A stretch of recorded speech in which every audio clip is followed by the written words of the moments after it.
أعوذ بالله من الشيطان الرجيم. بسم الله الرحمن الرحيم. ومن يهاجر في سبيل الله يجد في الأرض مراغما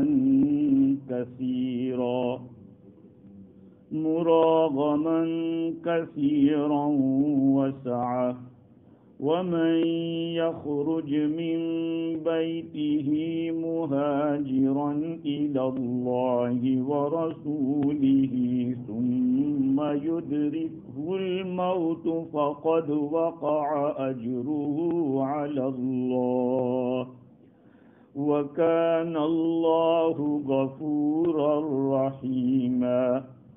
وَإِذَا ضَرَبْتُمْ فِي الْأَرْضِ فَلَيْسَ عَلَيْكُمْ جُنَاحٌ أَن تَقْصُرُوا مِنَ الصَّلَاةِ إِنْ خِفْتُمْ أَن يَفْتِنَكُمُ الَّذِينَ كَفَرُوا إِنَّ الْكَافِرِينَ كَانُوا لَكُمْ عَدُوًّا مُبِينًا. صدق اللہ العظیم. بزرگوں، پیارے بھائیوں، گزشتہ مجلس میں ہجرت کے بارے میں بہت سی باتیں عرض کی گئی تھی.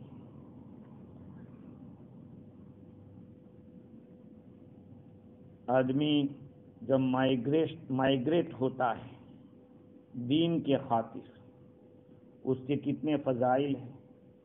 اپنے وطن میں رہ کر اللہ کے احکام کو پورا کرنے کی قدرت نہ رکھنے کی شکل میں ضروری ہے کہ وہ ہجرت کرے.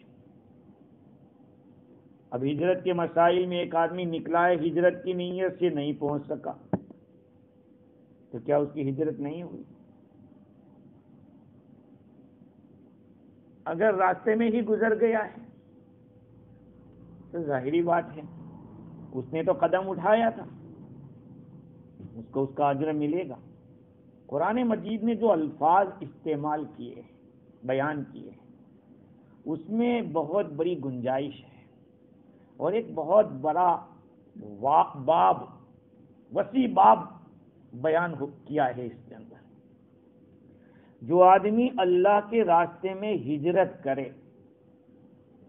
یا کرے گا، وہ زمین میں بہت ساری جانے کی جگہ پائے گا اور گنجائش کشادگی پائے گا.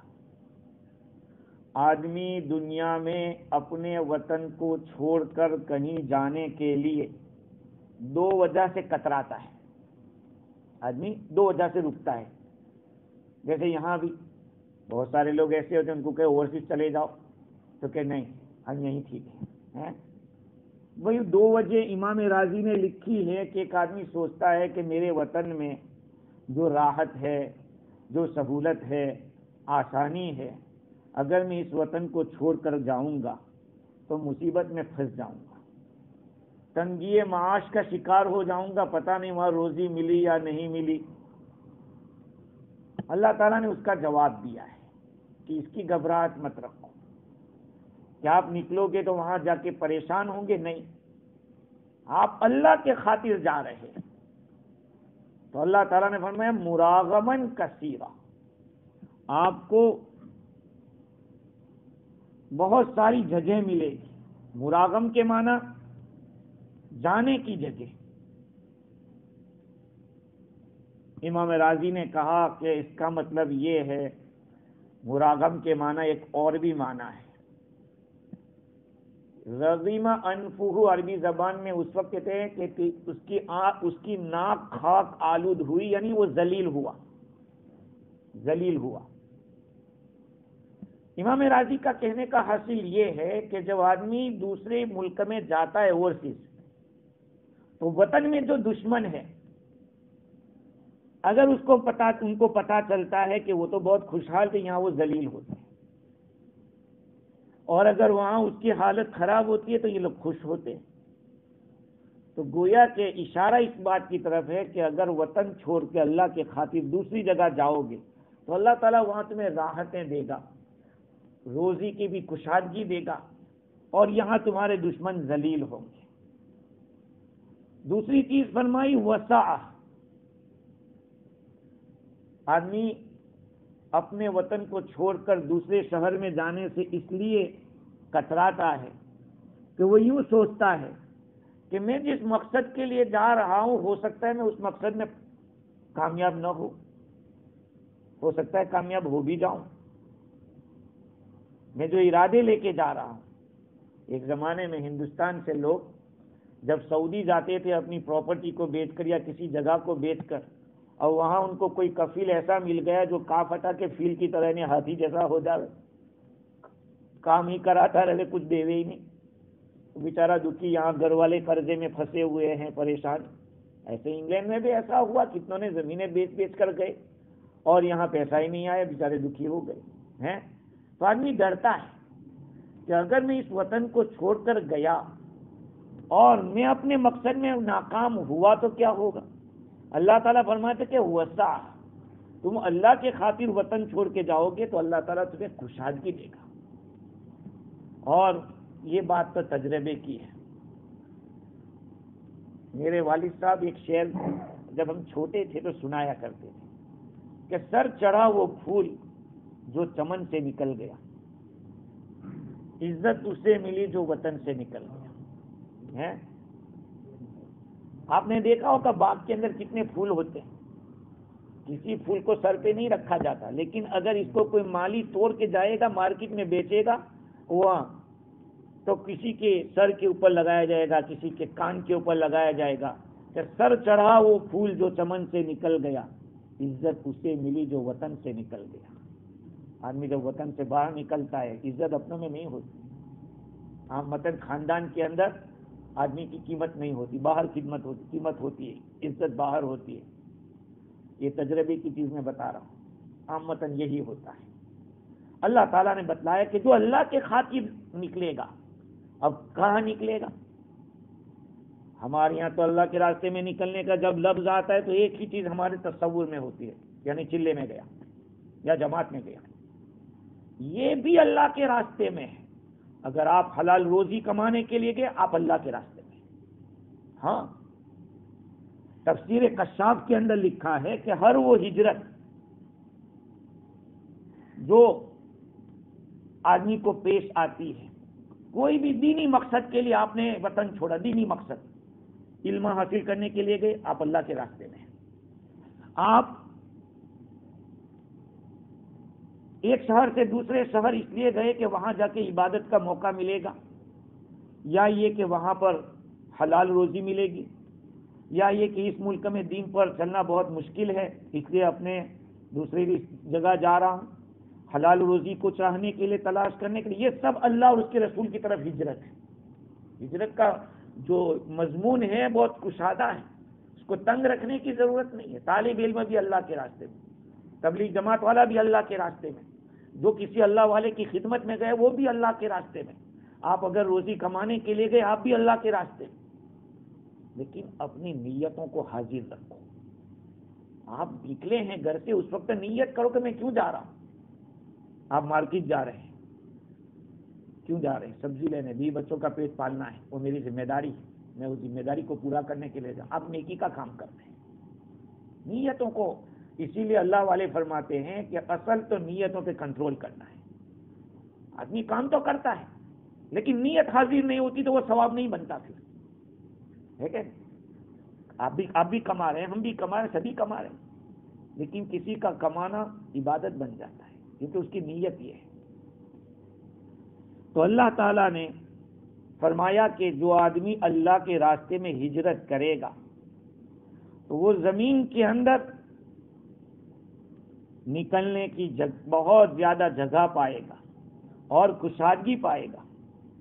وَمَن يَخْرُجْ مِن بَيْتِهِ مُهَاجِرًا إِلَى اللَّهِ وَرَسُولِهِ، اور جو آدمی اللہ تعالیٰ اور اس کے رسول کی طرف ہجرت کرتے ہوئے اپنے گھر سے نکلے، ثم يدركه الموت فقد وقع اجره على اللہ، پھر اس کو موت پا لے وے تو اس کا اجر اللہ کے ذمے واقع ہو جائے گا۔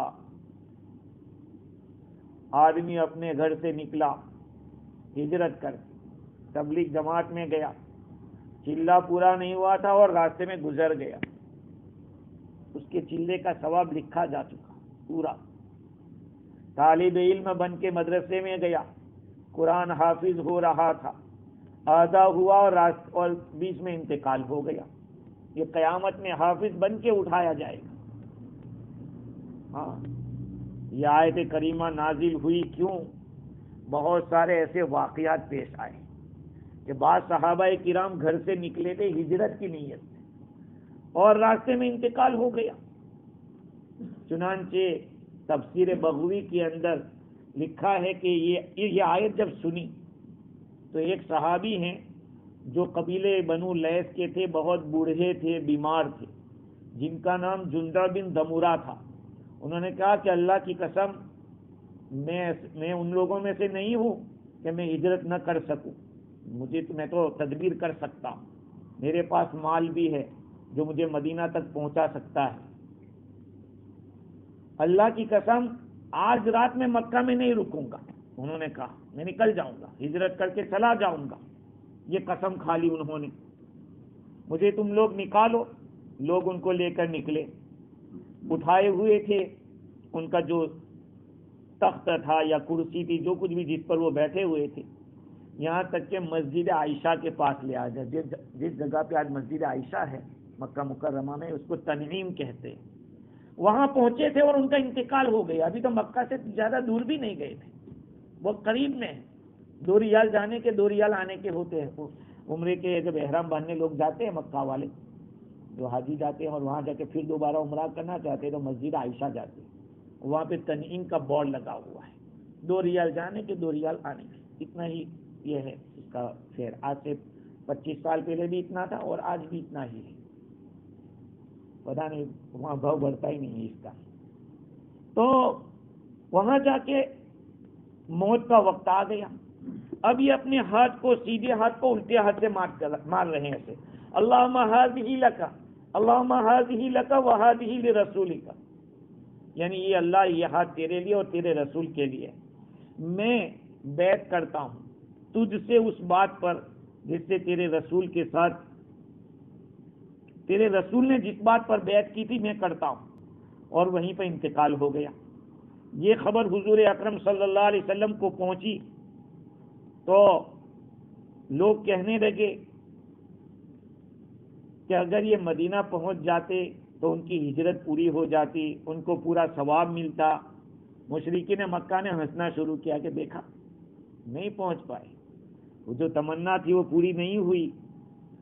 کہا کہ ما ادرک ما ھذا ما طلب، جو تمنا تھی اس کی پوری نہیں ہو سکی اور راستے میں گزر گئے۔ اللہ تعالیٰ نے یہ آیت اتاری۔ اللہ بڑا غیرت والا ہے، اس بات میں کوئی شک نہیں۔ جب اللہ کے کسی ولی کے ساتھ کچھ ہنسی مذاق ہوتی ہے یا اللہ کے کلام کے ساتھ مذاق ہوتا ہے، اللہ اس کو برداشت نہیں کرتا۔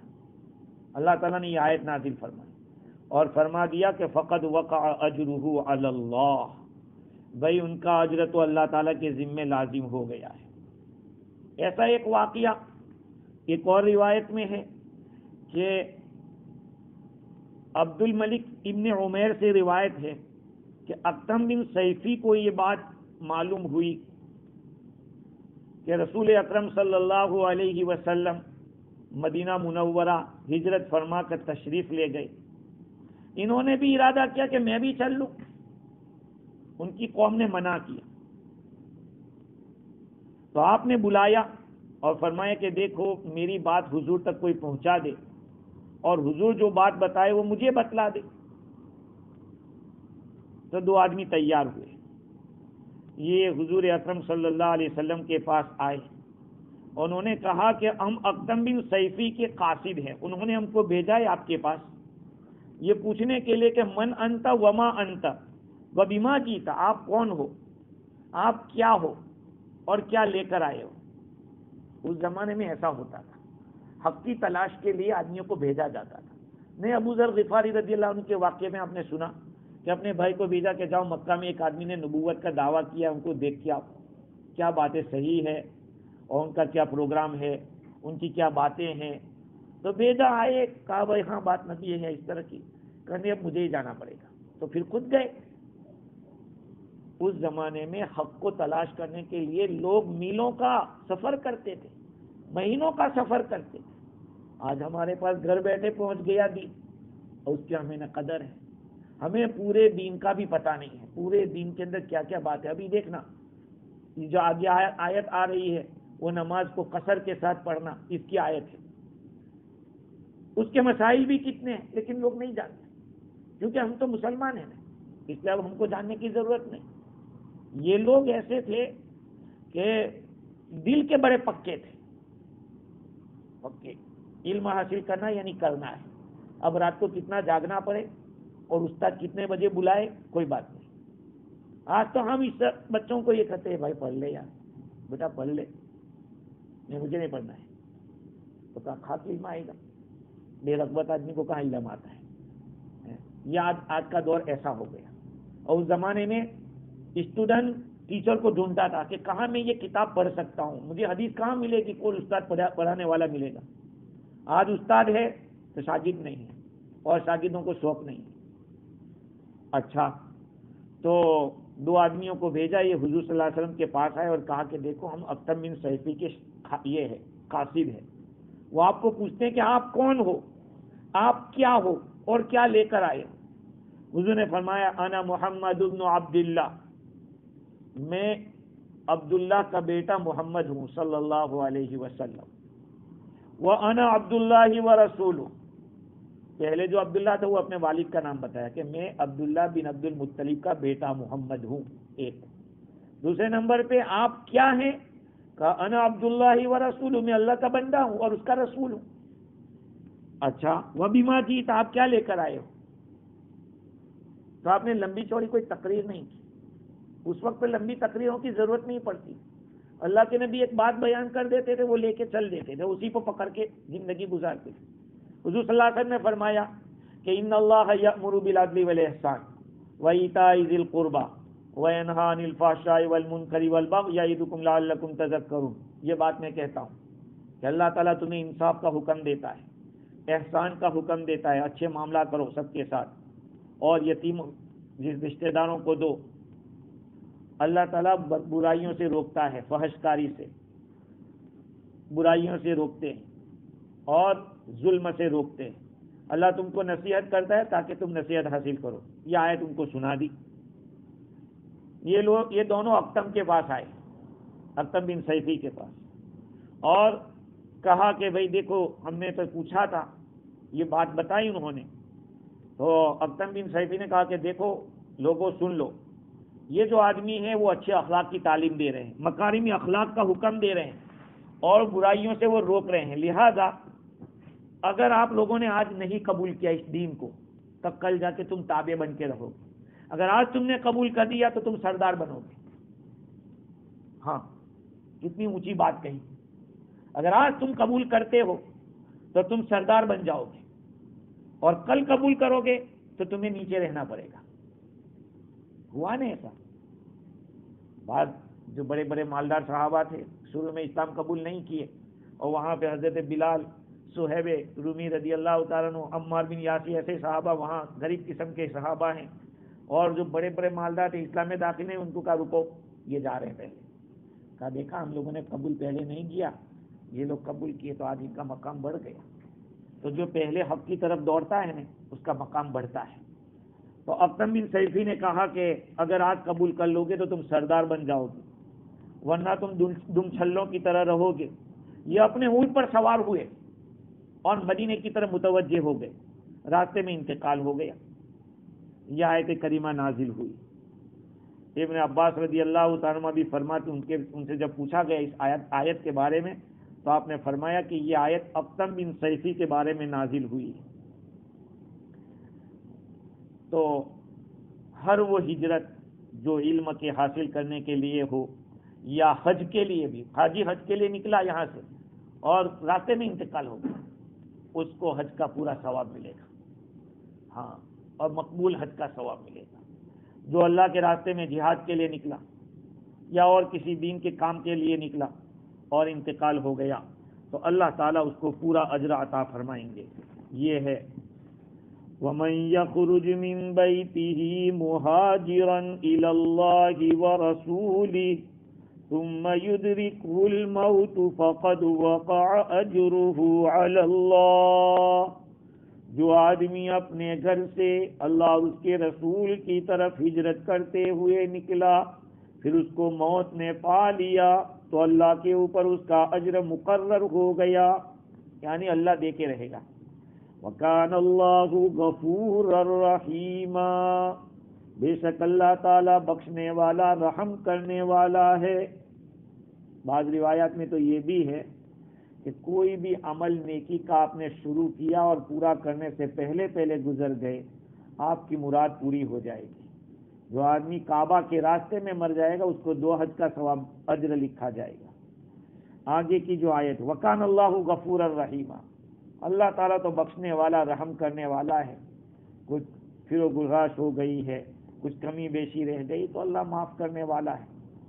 وَإِذَا ضَرَبْتُمْ فِي الْأَرْضِ فَلَيْسَ عَلَيْكُمْ جُنَاحٌ أَن تَقْصُرُوا مِنَ الصَّلَاةِ، جب تم زمین میں سفر کرو تو تمہارے اوپر کوئی حرج نہیں کہ نماز کو کم کر کے پڑھو۔ سفر کی نماز، بات کس کی چل رہی تھی؟ ہجرت کی چل رہی تھی، اور اچانک نماز کی بات آ گئی، کیونکہ ہجرت میں سفر تو ہوگا نہیں۔ نماز کا مقام دیکھیے کہ آدمی جب سفر میں ہوتا ہے تو اتنی مشغولی ہوتی ہے کہ نماز رخصت ہو جاتی، ارے آگے جا کے پڑھ لیں گے۔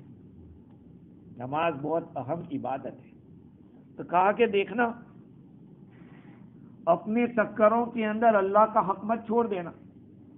آدمی جو جہاد کرتا ہے یا ہجرت کرتا ہے اس کو اپنے سفر کے اندر سب سے پہلی جو ضرورت پیش آتی ہے وہ نماز کی ہوتی ہے، اس لیے اللہ تعالیٰ نے نماز کا یہاں حکم بتلایا، اور وہ بھی فرمایا کہ اگر تم زمین میں سفر کرو تو کوئی حرج نہیں ہے کہ تم نماز کو کم کر کے پڑھو۔ ان خفتم ان یفتنکم الذین کفروا، اگر تمہیں اندیشہ ہو کہ کافر تم کو فتنے میں ڈال دیں گے، ان الکافرین کانوا لکم عدوا مبینا، یقیناً کافر لوگ تمہارے کھلے دشمن ہیں۔ اس آیت کریمہ کے اندر اللہ تعالیٰ نے سفر کی نماز کو بیان کیا ہے، قصر کر کے پڑھنا۔ تب ابن جریر نے حضرت علی رضی اللہ تعالیٰ عنہ کی روایت نقل کی، بنی نجار کے کچھ لوگوں نے حضرت علی رسول اللہ صلی اللہ علیہ وسلم سے پوچھا کہ اللہ کے رسول، ہم لوگ زمین میں سفر کرتے تو ہم کو نماز کیسے پڑھنی چاہیے؟ یہ حضور سے پوچھا۔ دیکھو اللہ تعالیٰ نے صحابہ کرام رضوان اللہ علیہم اجمعین کے حضور اکرم صلی اللہ علیہ وسلم کو پوچھنے کی وجہ سے بہت سارے مسئلے بیان کیے۔ ان لوگوں کا ادھر پوچھنا ہوا، اللہ کی طرف سے ادھر سے جواب آیا، اس وقت یہ آیت کریمہ نازل ہوئی۔ اس آیت میں بہت سارے مسائل ہیں۔ وَإِذَا ضَرَبْتُمْ فِي الْأَرْضِ، جب تم زمین میں سفر کرو، گھر سے نکلو نہیں، سفر کرو۔ اس سے معلوم ہوا کہ کوئی سفر کی مقدار ہوگی کہ اس مقدار پہ تم جاؤ گے تو پھر نماز کو کٹ کر کے پڑھ سکتے ہیں۔ وہ مقدار کیا ہے؟ ایسا سفر جس کی وجہ سے آپ قصر کر سکتے ہیں، وہ مسافت کتنی ہے؟ حنفیہ تو کہتے ہیں کہ 77 کلومیٹر ہے، 48 مائل، یاد رکھو 48 مائلز، جس کو اگر کنورٹ کیا جائے کلومیٹر کے اوپر تو 77 تقریباً ہوتا ہے۔ ایک مسئلہ تو یہ ہے۔ اچھا، یہ جو قصر کا لفظ ہے، ان تقصروا من الصلاۃ، کہ تم نماز کو کم کر کے پڑھو۔ بھئی کس میں کم کرو؟ رکعتیں کم کرو یا نماز ہی کو کم کر دو. نماز کو کم کرنے کا مطلب یہ کہ تم اشارے سے پڑھ لو، یہ بھی تو کم کرنا ہوا. رکوع سجدے کے بجائے اشارہ کرو. جمہور علماء یعنی علماء کی بڑی جماعت کہتی ہے کہ رکعت کو کم کرنے کا ذکر ہے. 4 رکعت والی جو نماز ہے فرض، اس کو آدھا کر کے پڑھو، 2 رکعت پڑھو، جیسے کہ ظہر ہے، عصر ہے، عشاء ہے. باقی تو 3 رکعت اور 2 والی ہے، وہ تو ویسے ہی پڑھنی ہے. یہ ایک مسئلہ ہے. دوسری ایک بات یہ ہے کہ یہ آدھا کر کے پڑھنا ضروری ہے کہ پورا پڑھیں گے تو چلے گا. اس کو دوسرے الفاظ میں یوں کہا جائے کہ کیا 77 کلومیٹر کی ہم نیت سے گھر سے نکلیں گے تو کیا ہمارے لیے ضروری ہے کہ 2 ہی پڑھیں، یا یہ کہ 2 پڑھو گے تب بھی چلے گا، 4 پڑھو گے تب بھی چلے گا؟ رخصت ہے. امام شافعی رحمۃ اللہ علیہ تو فرماتے ہیں کہ آپ کے اوپر ہے، آپ پوری پڑھو تب بھی کوئی بات نہیں، کم پڑھو تب بھی کوئی بات. حنفیہ کہتے کہ نہیں، آپ کو آدھی ہی پڑھنا ہے.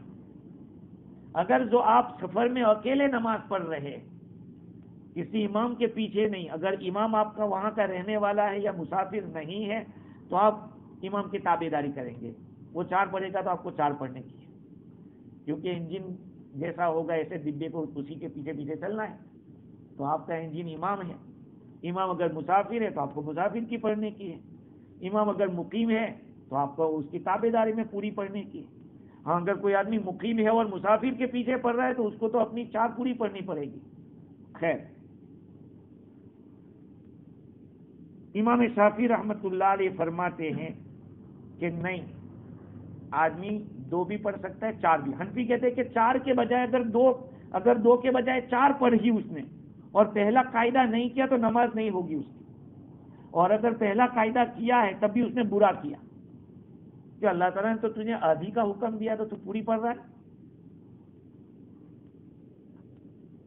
امام ابو حنیفہ رحمۃ اللہ علیہ، امام مالک رحمۃ اللہ علیہ فرماتے ہیں کہ سفر کے اندر پوری نماز پڑھنا، فرض نماز کو، دیکھو سنت تو آپ 4 ہے تو 4 ہی پڑھیں گے ورنہ نہیں پڑھیں گے.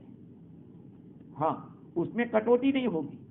سفر میں آپ سنت نہیں پڑھیں گے، گناہ نہیں ہوگا. اگر آپ کے پاس ٹائم ہو تو پڑھیے، نہ ٹائم ہے تو کوئی بات نہیں. یا آپ سوچو کہ جب فرض کو ادا کر دیا تو سنت کو، ارے سنت کہتے کس کو ہے؟ حضور نے جو پڑھی ہے وہ پڑھنا ہے. تو حضور نے 4 پڑھی ہے تو اس کو ہم 2 نہیں پڑھ سکتے، یا تو پوری 4 پڑھو. ایک اور مسئلہ میں آپ کو کہہ دیتا ہوں.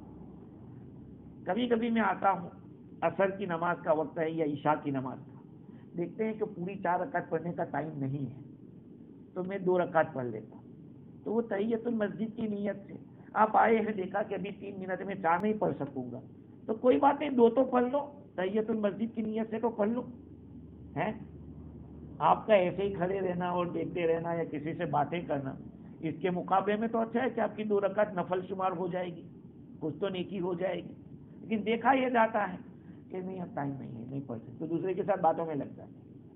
ہاں خیر،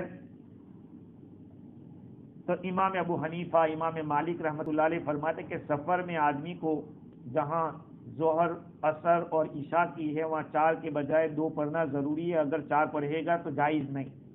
یہ قول حضرت عمر رضی اللہ عنہ، حضرت علی رضی اللہ عنہ، حضرت عبداللہ ابن عمر رضی اللہ عنہ، حضرت جابر رضی اللہ عنہ، ابن عباس رضی اللہ عنہما، یہ سب حضرات فرماتے ہیں. اور یہی قول حضرت حسن بصری، عمر ابن عبدالعزیز اور حضرت قتادہ کا ہے. امام شافعی رحمۃ اللہ علیہ فرماتے ہیں اور امام احمد کہ نہیں، جائز ہے، آدمی 2 پڑھے 4 پڑھے کوئی حرج نہیں ہے.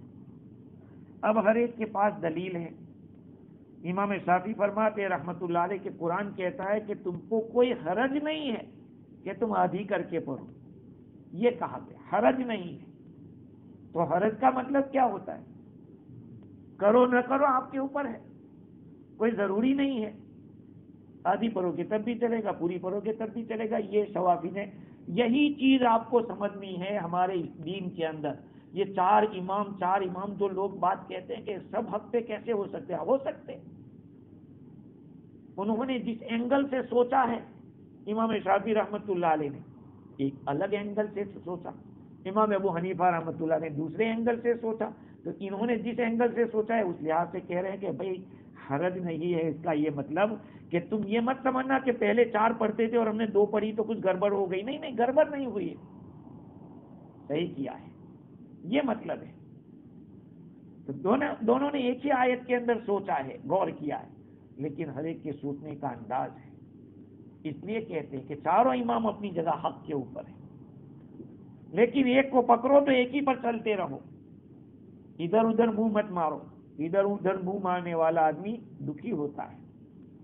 خیر، تو امام ابو حنیفہ رحمۃ اللہ علیہ کے پاس بھی دلیل ہے. امام صاحب فرماتے ہیں کہ یعلا بن امیہ فرماتے کہ حضرت عمر رضی اللہ تعالیٰ عنہ سے میں نے پوچھا اس آیت کریمہ کے بارے میں کہ اللہ تعالیٰ فرماتے کہ تم نماز کو کم کر کے پڑھو تو تم پر کوئی حرج نہیں ہے اگر تمہیں اندیشہ ہو کہ کفار تمہیں فتنے میں ڈال دیں گے. تو کہا کہ اب تو لوگ امن میں آ گئے، مکہ مکرمہ مدینہ منورہ تو اب تو امن کی جگہ ہو گئی، لہذا اب تو قصر کی ضرورت نہیں ہے. حضرت عمر فرماتے ہیں کہ میں بہت تعجب میں پڑ گیا، یہ کیسا سوال کیا اس نے، کیونکہ قرآن میں ہے نا کہ اگر تم کو کافر لوگ اندیشہ، اگر ڈر ہو تمہیں کہ کافر فتنے میں ڈال لیں گے تو پھر آپ قاضی کر کے پڑھ سکتے. کہا اب تو وہ سوال ہی نہیں رہتا، امن ہو گیا ہے مکہ میں مدینہ میں، دونوں مکہ مکرمہ مدینہ منورہ دونوں امن والے شہر، لہذا اس کو ادا کرنے کی کوئی ضرورت نہیں ہونی چاہیے. کیا فرمایا حضور نے فرمایا کہ صدقۃ تصدق اللہ تعالی بها علیکم فاقبلوا صدقتہ. یہ 4 رکعت والی نماز کو سفر میں 2 رکعت پڑھنے کی جو اجازت ہے، حکم ہے، وہ اللہ کا صدقہ ہے اور اس صدقے کو تم قبول کرو. اور اللہ کے نبی کا حکم واجب وجوب ہوتا ہے، اللہ کے نبی نے حکم دیا کہ یہ اللہ کا صدقہ ہے، اس صدقے کو تم لوگ قبول کر لو. یہ دلیل ہے حنفیہ کی. اچھا، اب ایک سوال یہ ہو جاتا ہے کہ کیا کوئی آدمی گناہ کے کام کے لیے سفر کرے تب بھی وہ آدھی پڑھے گا؟ آپ کہیں گے کہ یار وہ گناہ کا کام کرنے والا کیا نماز پڑھے گا؟ ہاں، میرے گاؤں میں ایک آدمی، یہ جانتے ہیں رفیق، ایک آدمی تھا تہجد پڑھتا تھا اور رات کو چوری کرتا تھا. ہاں بالکل، کہہ کے چوری کرتا تھا اور فجر کی نماز میں حاضر. ایسے ہوتے ہیں. تو امام شافعی رحمۃ اللہ علیہ فرماتے کہ نہیں، اس کو تو پوری ہی پڑھنے کی ہے. حنفی کہتا ہے کہ نہیں، جب چھٹی ہے تو سب کو چھٹی، سفر کی وجہ سے پوری نماز کو آدھی پڑھی جاتی ہے، تو اب چاہے کوئی کیسا ہی سفر کیوں کر رہا ہے، سفر ہے تو اس کو آدھی پڑھنی ہے. بہت سارے اس کے اوپر مسائل ہیں، اب اس کو کہنے جاؤں تو بہت وقت چلا جائے گا. لیکن یہ ہے کہ آدمی یہ نہ سوچے کہ گناہ کیا ہے تو اس پر کوئی حکم لاگو نہیں ہوگا. بھائی شراب کی حالت میں کسی نے طلاق دے دی، بیوی کو طلاق واقع ہو جائے گی. کہا ارے نشہ کیوں کیا تھا، کس نے کہا تھا اس کو نشہ کرنے کا؟ بھائی 3 طلاق دینا تو شریعت نے منع کیا ہے اور کسی نے دے دی بھی کیوں، لگ جائے گی وہ، ہے کہ تو بعض لوگ یہ سوچتے ہیں زنا اگر کسی نے کسی عورت کے ساتھ کیا ہے تو اس عورت کے ساتھ، اس عورت کی اولاد کے ساتھ، اس عورت کی ماں کے ساتھ وہ آدمی کا نکاح حرام ہوتا ہے. اس کو حرمت مصاہرت کہتے ہیں. امام شافعی رحمۃ اللہ علیہ فرماتے ہیں کہ حرمت مصاہرت جو ہے، مصاہرت یعنی رشتہ داری تو بہت بڑی نعمت ہے، تو زنا کے ذریعے تھوڑی حاصل ہوتی. حنفیہ کہتے ہیں کہ دیکھو، جہاں اس طرح سے ملاپ ہو گیا، دونوں ایک دوسرے کے رشتے میں آ گئے، لہٰذا اس کا اصول فروع، اس کا اصول فروع دونوں پر حرام ہو گئے. تو بڑے مسائل. تو یہاں پر بھی اگر کوئی آدمی گناہ کے لیے سفر کر رہا ہے پھر بھی اس کو تو پوری پڑھنا نہیں، اس کو قصر ہی پڑھنا ہے. امام شافعی رحمۃ اللہ فرماتے کہ نہیں. ایک اور مسئلہ ہے جو ہم لوگوں کے لیے بہت امپورٹنٹ ہے، وہ یہ ہے کہ قصر کے ساتھ ہم کب پڑھیں گے. ہم یہاں سے لوٹو کا جا رہے ہیں، لوٹو کا 77 کلومیٹر سے زیادہ ہے، لہذا ایسا نہیں ہے کہ ہم وہاں لوٹو کا پہنچیں گے تبھی ہم نماز قصر کریں گے. نہیں، ہم ہمارے ریکی ٹاؤن اور اس کا جو ایریا ہے اس سے باہر نکل گئے اور آپ نے تابوا میں نماز پڑھی یا وہ وائرکو میں پڑھی، آپ قصر کریں گے کیونکہ آپ اپنے ایریے سے نکل چکے ہیں. اور جب آئیں گے تو جب تک اپنے ایریے میں گھسیں گے نہیں وہاں تک آپ قصر کے ساتھ پڑھتے رہیں گے. اور دوسری بات یہ کہ ایک جگہ پر جب تک آپ ایک ہی جگہ پہ 15 دن رہنے کی نیت نہیں کریں گے وہاں تک آپ قصر کے چاہے کئی مہینے تک کیوں نہ ہو.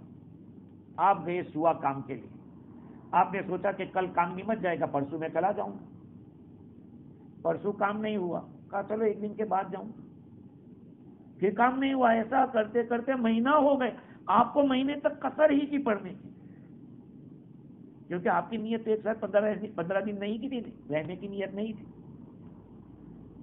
سمجھ رہے ہیں بات؟ اب یہ 15 دن کی مسافت ہے جہاں ایک جگہ نیت کر لیں گے. اس میں بھی وہ اختلاف تو ہے. حضور اکرم صلی اللہ علیہ وسلم نے بعض سفروں میں 20 دن تک پڑھی ہے, اور وہ اسی لیے کہ فتح ہو جائے گا تو ہم چلے جائیں گے, فتح ہو جائے گا تو چلے جائیں گے.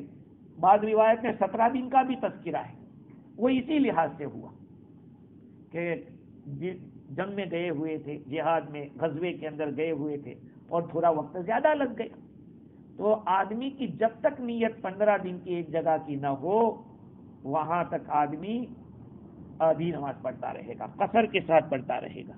یہ ہے مسائل سفر کے. اور بھی ہے لیکن تب تو آپ مقیم ہو گئے وہاں کی 15 دن منیمم. ہاں اسی وقت سے جب آپ گئے اور سوچ لیا کہ آج ایک مہینہ مجھے یہاں ٹریننگ میں رہنا ہے, میں رات کو یہیں پہ رکوں گا, تو آپ پہلے وہیں پہنچتے ہی آپ مقیم. جیسے آپ اپنے وطن میں جاتے ہیں, اپنے وطن میں آئے, مہینہ سفر کر کے آئے, جاتے ہی آپ مقیم اپنے وطن کے اندر جاتے. ایسے ہی کسی جگہ آپ نے نیت کی 15 دن رہنے کی, بس آپ وہیں سے مقیم بن جاتے ہیں. اب اس کے اوپر مسائل کہ یہاں سے کب کتنا جائیں گے تو پھر یہ ہماری نیت ثابت ہو جائے گی, ٹوٹ جائے گی, یہ بہت سارے مسائل ہیں. اللہ تعالیٰ مجھے بھی اور آپ کو بھی دین کی سمجھ عطا فرماوے. مسائل پوچھو علماء سے اور صحیح ڈھنگ سے نماز پڑھو, نماز کو صحیح کرو. سبحان اللہ بحمدہ, سبحانک اللہم و بحمدک.